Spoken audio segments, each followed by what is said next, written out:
देखो, अगर समस्या है तो उसका समाधान भी है, किसी प्रकार की समस्या। अगर हम ज्योतिषी पक्ष की बात करें तो हम ग्रहों की समस्याओं के समाधान के लिए क्या क्या उपाय हो सकते हैं, तो बहुत सारे उपाय हो सकते हैं। लेकिन आज मैं कुछ उपायों की यहाँ पर बात करूंगा और उसमें आपको बताने जा रहा हूं मैं कि क्यों आपको लाभ नहीं मिल पाता है। क्योंकि बहुत सारे लोगों की यही समस्या होती है, यही प्रश्न रहता है, हमने तो बहुत बार करवा दिए, हुआ नहीं, फायदा नहीं मिला। देखो, फायदा किस रूप में मिलेगा, कैसे मिलेगा, उसको थोड़ा यहाँ पर समझना पड़ेगा। देखिए, सबसे पहले तो ग्रहों का अगर आप प्रतिकूल प्रभाव को झेल रहे हैं, सबसे पहले तो आप यूं समझ लीजिए कि कोई भी ग्रह है तो उसका एक निश्चित रूप से उसके दुष्परिणाम है, उसके प्रभाव, सकारात्मक प्रभाव या नकारात्मक प्रभाव हो, वो दोनों निश्चित हैं उस ग्रह के आधार पर। सबसे पहले तो इसको आप समझ लीजिए।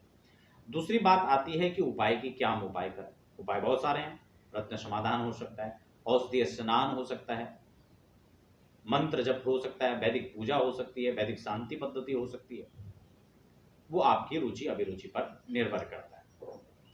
लेकिन अगर मेरे से आप पूछे तो मैं आपको रिकमेंड करूंगा कि सबसे शुद्ध और वैदिक पद्धति के अनुसार जो उसका वैदिक शांति है, वैदिक पूजा है, वो सबसे स्थिर, टिकाऊ और अच्छा समाधान हो सकता है, स्थिर समाधान हो सकता है। कई बार हम जल्दीबाजी में भागने के चक्कर में हम चाहते हैं कि रिजल्ट हमें आज मिल जाए, साइड इफेक्ट हो, कोई दिक्कत नहीं है, रिएक्शन कर जाए, कोई प्रॉब्लम नहीं, रिजल्ट हाथों हाथ चाहिए। और इसीलिए हम कई बार अपने लिए एक नई समस्या भी शुरू कर देते हैं। समझ रहे हैं? सबसे पहले मैं आपको बताऊंगा कि देखो, अगर कोई उपचार हम खुद करें तो बहुत अच्छा है, लेकिन वो समस्या क्या होती है हमारे सामने कि हम उसको एक निश्चित अवधि के अंदर एक अनुष्ठान के रूप में हम उसे नहीं कर पाते। अगर आप खुद करें तो उसका रिजल्ट बहुत अधिक है, उसके संकल्प के अनुसार, उसकी विधि के अनुसार आप खुद करें। क्योंकि हमने बहुत सारे लोगों पर ऐसे अनुष्ठान को उन्होंने स्वयं किया और उसका रिजल्ट हमें बताया, शीघ्र रिजल्ट है उसका। अलग अलग विधि हो सकती है उसकी। लेकिन आज हम जप की बात करेंगे, सिर्फ वैदिक जप की, क्योंकि आपकी चाहे नवग्रह की कोई भी दशा चल रही है, आपकी शुक्र की दशा है, बृहस्पति की है या राहु केतु की। कई बार हम घबराते तो हैं कि हमें राहु केतु ज़्यादा परेशान कर रहे हैं, लेकिन कई बार ऑपरेशन शुक्र की दशा में हो जाता है, बृहस्पति की दशा में आ जाता है, उधर समस्याएं हो जाती हैं, मानसिक अशांति होती है, डिप्रेशन में व्यक्ति चला जाता है, अस्थि समस्याएं हो जाती हैं, हार्ट की प्रॉब्लम हो जाती है जो सूर्य की दशा में हो जाती है। तो बहुत सारी ऐसी शुभ दशाएं भी हैं जब जिनको व्यक्ति शुभ समझता है और वो अशुभ परिणाम देता है। और कई बार आदमी परेशान है कि राहु की दशा चल रही है और पता लगे राहु की दशा में उसके वारे नहीं आ रहे हो गए, राहु की दशा ने उसको वो कुछ दे दिया जो उसको मिल ही नहीं रहा था। तो ये भी चीज है। तो ये निश्चित करना कि कौन सी दशा शुभ होगी, कौन सी अशुभ होगी, ये विषय थोड़ा अलग।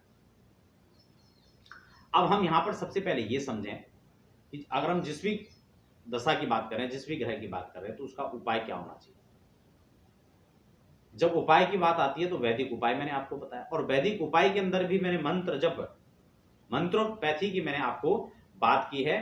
और इसमें भी सबसे अच्छी बात मैं आज आपको एक बताने वाला हूं यहां पर कि हम लोग मंत्र जप तो कर लेते हैं या करवा लेते हैं, लेकिन कई बार हम उसके रिजल्ट से वंचित हो जाते हैं। हम कहते हैं उसका परिणाम नहीं मिला, ये तो हो ही नहीं सकता। और अगर ऐसा है तो वो विधि आपने उसका अनुसरण किया ही नहीं है। विधि क्या है? सबसे पहले तो यहां पर मैं आपको एक सूक्ति सुनाता हूं, निर्णय सिंधु का। यहां पर स्पष्ट लिखा हुआ है कि जपा दशासतो होमास तथा होमास्तु तर्पणम, और तर्पणस्य दशासेनः मार्जनम कथितम किला। स्पष्ट लिखा है। और उसके बाद यहां पर लिखा है मार्जनस्य दशासेना ब्राह्मणानपि भोजयेत। अगर हम जो जप कर रहे हैं, अब अलग अलग संख्या है, सूर्य के हैं तो 7000 की जब संख्या रहेगी, चंद्रमा के हैं तो 11000 की रहेगी, बुध मंगल का है तो 10000 का रहेगा। इस प्रकार से अलग अलग जो है जब की संख्याएं हैं, लेकिन उसके जप संख्या के चतुर्गुणा आप करना पड़ेगा आपको उसका जप, क्योंकि कली काल के अंदर उसका चतुर्गुणा करने पर आपको फल प्राप्ति होती है। और कई बार तो हम उसका आधा भी नहीं कर पाते, तो फिर हम सोचते हैं कि हमें फल मिल जाए, तो मिलेगा कहां से। ये सबसे बड़ा यहां पर एक समस्या है और उसके बाद हम उसके समाधान की ओर नहीं बढ़ते हैं, और समाधान हम चाहते भी हैं, स्पष्ट लिखा है। और उसके बाद बहुत अच्छी बात क्या लिखा है कि जप के 10वांश जो है उसका होम होना चाहिए। हमने जप तो कर लिया, चाहे हमने घर कर लिया या ब्राह्मण से करवा लिया, हवन में भी हमने उसका दशांश का ध्यान नहीं रखा। विधि तद विधि प्रणिपातेन प्रश्न से है, विधि तो हमें ध्यान में रखनी पड़ेगी, और अगर विधि के अनुकूल हमने नहीं किया तो फिर हम लाभ लेने की सोच भी नहीं सकते। इसलिए उसका दशांश हवन होना चाहिए, दशांश तर्पण होना चाहिए, उसका फिर दशांश मार्जन होना चाहिए, और फिर उसका दशांश यहाँ पर दशासेन ब्राह्मणान्नपि भोजयेत्, ब्राह्मणों का भोजन होना चाहिए। आजकल एक नियम बन गया, श्राद्धों में भी लोग कहते हैं कन्याओं को भोजन करा दो, समझ रहे हैं, और नवरात्रों में भी कहते हैं कन्या को भोजन करा दो। नवरात्र में कन्याओं को भोजन कराने का नियम है, लेकिन श्राद्ध के अंदर उनका काम नहीं है। आप आगे पीछे उनको खूब खिलाओ ना, क्या दिक्कत आ रही है? आप उनको कुछ भी भेंट करो, उनको वस्त्र दो, दक्षिणा दो, फल दो, उनको कोई उपयोग की सामग्री आप दो, पठन पाठन की सामग्री आप वितरण करो, क्या दिक्कत है? आप ऐसा आप उसका सदुपयोग कीजिए, और करना भी चाहिए। लेकिन पितरों के कार्य में उनका कोई काम नहीं है, कोई आवश्यकता नहीं है, और आप उसको प्रयोग में ले भी रहे हैं तो कोई उसका फायदा भी नहीं। स्पष्ट है, समझ रहे ना? तो इसलिए यहां पर ब्राह्मणान भोजेत लिखा हुआ है, इसका मतलब ये करना चाहिए। और होमासक्तो जपात कुर्या दशाहीन संख्या चतुर्गुणम, और अगर हम होम नहीं कर पा रहे हैं तो होम की संख्या का भी चतुर्गुणा ही जप करना चाहिए। अब इस हिसाब से आपको जप करना है तो उसका फल के बारे में हम सोच सकते हैं। हवन की बात आती है कि हवन कैसे कैसे करना है, तो अलग अलग निश्चित ग्रहों के लिए एक अलग अलग सामग्री का भी यहाँ पर जो है एक नियम है। तो हम नवग्रह का स्वतंत्र रूप से करते भी हैं, लेकिन अगर हम सूर्य की दुष्प्रभाव के लिए अगर हम शांति चाहते हैं उसके लिए हम कर रहे हैं तो हमें आग की लकड़ी से ही करना चाहिए। चंद्रमा के लिए हमें ढाक की लकड़ी का ही प्रयोग करना चाहिए। बुध के लिए अपामार्ग की संविधा को प्रयोग करें।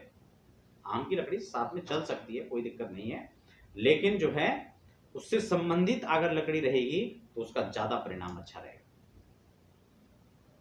बुध के लिए अपामार्ग हो गया। बृहस्पति के लिए फिर हमें गूलर का प्रयोग करना चाहिए, पीपल का प्रयोग करना चाहिए, सॉरी। और शुक्र के लिए गूलर का। शनि का हो तो समी करें, सभी का उपयोग होना चाहिए। राहु के लिए हमें जो है ध्रुवा का प्रयोग करना चाहिए, और कुशा केतु के लिए प्रयोग करना चाहिए। उससे संबंधित अगर दान की बात करें, रत्नों को तो आपको पता ही है, सूर्य के लिए माणिक्य होता है, चंद्रमा के लिए मोती हम पहन सकते हैं, बुध के लिए पन्ना है, बृहस्पति के लिए पुकराज है, नहीं तो फिर उसके उपरत्न आप पहन सकते हैं, सुनहरा जिसको कहेंगे। शुक्र के लिए आप हीरा पहन सकते हैं, जरकन पहन सकते हैं, ओपल पहन सकते हैं। शनि के लिए भी नीलम है या फिर नीली पहन सकते हैं। राहु के लिए और केतु के लिए, राहु की बात करें तो आप सबसे अच्छा आपका जो है आप गोमेद पहन सकते हैं, लहसुनी आप केतु के लिए पहन सकते हैं। तो ये रत्नों का भी ज्ञान।